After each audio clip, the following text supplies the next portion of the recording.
Paul to answer this as well. Angela, I don't know if anybody's done a My Strategy yet, but it just was a new tools that's been released to our team.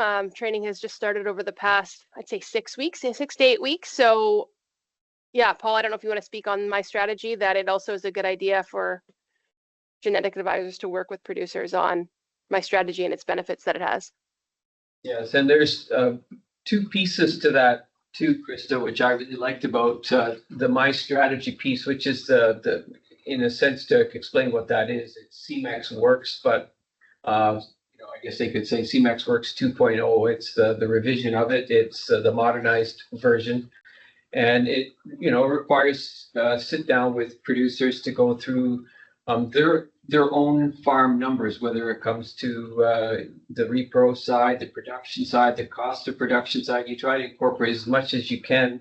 But then another piece to it is selecting the index based on the specific producer's desires. And so you can start with an LPI formula and the weights that are in LPI, and then modify them based on what you think is most important on the farm or what's most needed.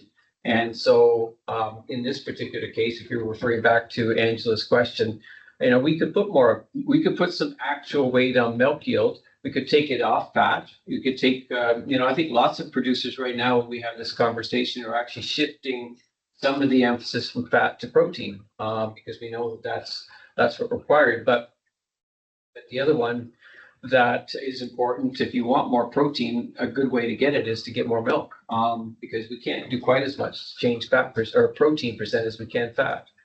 But in any case, My Strategy, the idea to incorporate the specific goals of the individual farm and tailor an index is not a bad way.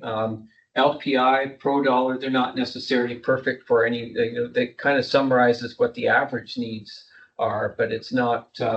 We can tailor it and be pretty specific to what each farm wants, and that's the beauty of that kind of an index. And with that, we can come up with, using that My Index strategy. You can see very quickly as soon as you've done it which bulls come to the top of your list, and you can review that regularly as new bulls get released to see if there are new bulls that you should be considering. One additional point to My Strategy too, which is not from the indexing side, but it's a great tool to utilize to create the strategy in terms of how much percentage of beef, where you want to use your dairy, and projecting forward how many heifers or replacement you're creating. It's a far better tool for, I think, doing that work than we had in Semex Works before. So that's a really good piece as well.